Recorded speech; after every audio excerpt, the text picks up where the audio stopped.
Hi everybody, very welcome to Mentor and yet another video podcast. As always, I hope you're all doing absolutely fantastic. Today on the podcast, guys, we have a special treat for you. We have Ben Bowness from Virtual Aviation is here, and we're going to be talking about what we think about the potential shift in the aviation industry towards the airlines taking more financial responsibility for training costs, hopefully.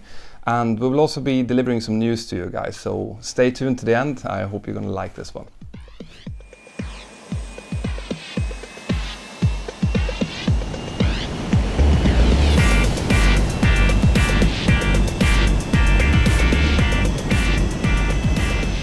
Right guys, so first of all, Ben, thank you very much for joining the channel. Thank you. So we have been talking a lot, or I have been talking a lot on this channel about how aviation training is funded nowadays, okay? And the fact that there's a lot of pressure, financial pressure being put on individual students at the moment, while at the same time there's a momentum building in the aviation industry where there's more and more pilots needed. The airlines need more and more good quality cadets coming through the system, and I have a sense that there's a little bit of a shift on the way in the aviation industry. Now, if you have watched my channel, you saw that a couple of weeks ago I had an interview with Ryanair's head of training, Andy O'Shea, where they were talking about their APS scheme and the fact that they would actually go in and bond students, so that instead of students having to pay a big upfront amount of money, they would be bonded and pay out of their salary for their MCC jet orientation course and type rating. And I feel, and I don't know if you agree with me here, that there is a little bit of a shift going on. And you guys, Virtual Aviation, you announced a couple of weeks ago something similar. Am I right? That's right. I mean, you're correct in what you said. There's definitely a shift in terms of who takes the risk with the training. And what we've launched in collaboration with Titan Airways is the Titan Airways Cadet First Officer Programme. And applications are open at the moment. Applications are open, guys. And we will be assessing and interviewing cadets for between 6 and 8 positions with Titan Airways. And that will be launched, or the MCC and jock course will start in November, and cadets will start on the line with Titan next March. So if I understand this right, first of all, is there any fee involved in this? If you apply to this and you get selected to one of these 6 to 8 positions, is there any upfront fee that the pilot have to pay? So in terms of fee, the student will pay the cost of the MCC and jock, but what it does mean is that the student's pre-selected to Titan Airways. Okay. So they have the security of knowing that before they start the MCC, they do have a position with Titan Airways. Okay. Once they finish the MCC and jock, they'll then go to Titan for their type rating training. They will be paid from day one with Titan Airways, and their type rating will also be paid for by Titan Airways. So basically, it's similar to what the to the news that I was releasing. Yeah. So, can you give a figure of how much the MCC jock costs? The MCC jock will be £6,900. Okay. And as I say, the student will bear that cost, but they'll have the security of knowing that they have a job lined up with Titan Airways. Yeah, and this is actually, I mean, 6,900 sounds like a lot of money, and it is a lot of money. But the difference here, which I want to emphasize, is that here there's an airline behind. There's an airline who's then going to come in and pay for the type rating, and that is a a big difference. And it's something that you might not understand the significance of this at the moment, but the fact that airlines are coming in and sponsoring part of the training is an important shift from what has been like the last couple of years. The training in itself, how long does the jet orientation course and the MCC course take, more or less? So the MCC jock is 3 to 4 week course. And then, as I say, the students will then go on to Titan Airways for induction and type rating early next year, early 2018. Bears the risk. So at the moment, we see that students bear the risk financially, so they're investing in their training without the security of a job at the end of it. So they come to us at the very end of their training for their MCC jock training, and and they graduate hoping to apply to airlines to get an airline job. So what we're trying to do is really bring the airline and the student together by providing that link to the airlines. And for an airline like Titan Airways, it's we're really pleased that they're on board with this idea where they are investing in their future pilots. So they're bearing some of the risk.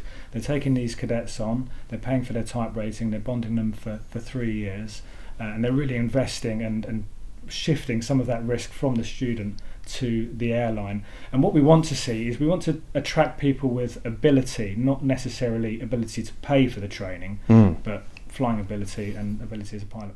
You see, this is something that we have been that I have been talking about before as well. That because of the way that the industry has been moved the last couple of decades towards people with money being able to become pilots, not people with ability, it has created this vacuum where people like you guys, some of you guys out there who would be, really, really good pilots, but maybe don't have the financial abilities either to get a loan or to have someone pay for your training, will not have a chance to get into the industry. And this is what I personally would like to see, that airlines like Titan, for example, are coming in and taking a bigger responsibility for the training. And have you got a sense, is this something that is kind of bubbling in other airlines as well? I think you're right. There is a definite change, and there's definitely a shift in mentality, and airlines are realising that yes, they do have to invest in people's futures, and they realise that finance is very, very difficult, and apart from the few that can afford just to pay for their training up front, it's very difficult for future airline pilots to get into the industry. I came down the modular route myself, and I was fortunate that sort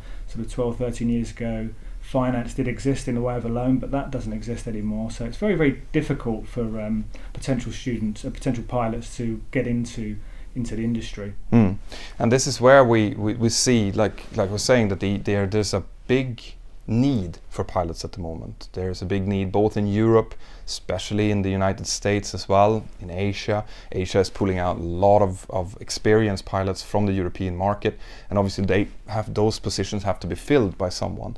And when you have this, I think we're at a time in the history now where there is a possibility that the financial pressure might be taken off the students again and brought back towards the airlines, because they see that they will be able to find more motivated and good pilots by doing so.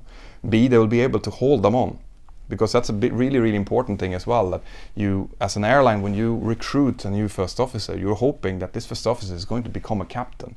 And the only way to do that is for them to progress through their career up to whatever 3, 4, 5 years or even more that it might take, and then bring them into the left-hand seat.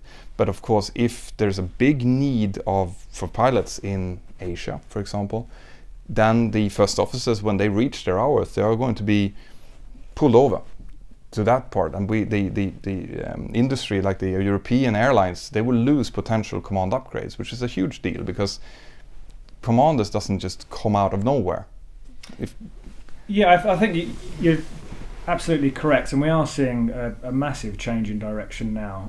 Previously, as I say, the finance has been borne by the student, but with this change in direction, we're hoping that it's going to be win-win for the airline and the student. So we're attracting people that maybe couldn't enter the industry because of that financial burden and that barrier to entry. And from the airline's point of view, if they're taking some of the risk and some of the burden, and as you say, they're able to attract students at an earlier stage in their training, have oversight of their training as they go through the system, and then they're able to take on a cadet that has been trained to their standards, and they're able to bond them for a few years, which, as you say, takes care of their sort of overturn and their sort of pilot turnover. Yeah, exactly. And this is something that Andy talked about quite a lot as well. Both the fact that you want to make sure that the students are brought up to the standard which is needed for the airline industry, and there has been a gap in between the students coming out of their initial training and the kind of level that the airlines are expecting them to have when they come for an interview. So these kind of courses, the MCC, JOC, the APS course, they are intended to bridge that gap.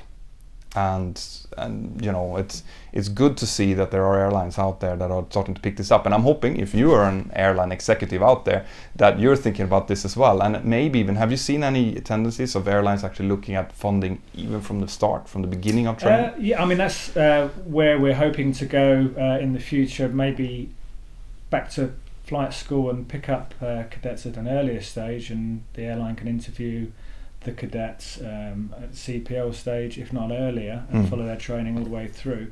But as I say, the MCC job really sits at the end of the pilot training, so we see it as a finishing school before the student goes off to the airline. So we really need to bridge that gap between the flying training and joining the airline, and really making them ready for airline life. Yeah, cool.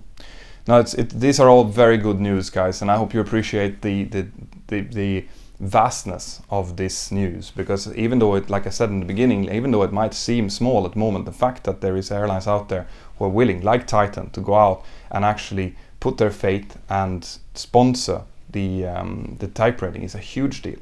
Absolutely. I mean, credit to Titan Airways as well. They've really invested in this scheme, and between Virtual Aviation and Titan Airways, this is, we're hoping, is the start of things to come. Good. And I know that on your webpage, or you went out into social media yesterday saying that it was the last day of applications on today, I think, which is the 30th of August. But you have some news? That's correct. We were due to close applications at 10 o'clock this morning, but we're still getting lots of inquiries from people who would like to apply for the scheme, so we've taken a decision to extend the deadline until next Monday, which is the 4th of September at 9 a.m. Good. So until the 4th of September at 9 a.m. you are able to, if you have, what kind of prerequisite do you need? So you will need an EASA CPL with multi-engine instrument rating, and all of the eligibility requirements are on our website, which is www.virtualaviation.co.uk/Titan. Perfect. So if you have that, if you have these prerequisites and you have the unrestricted right to live and work in the European Union, that's correct, then until the 4th of September you can go in and you can apply for this and possibly get your type rating paid for, if you are one of the lucky few who is going to be selected at the end. The selection process, can you tell us something about that? What can they expect if they're being picked up to come for the selection? Yeah, so those that are successful at the application stage will come to us towards the end of September and the first week of October. We've got a number of assessment dates that we'll announce. They'll come to us for an interview and a simulator assessment, and those that are successful at that stage will then be sent to Titan Airways here at Stansted for an interview group exercise, and as I say, they're looking for between 6 and 8 positions.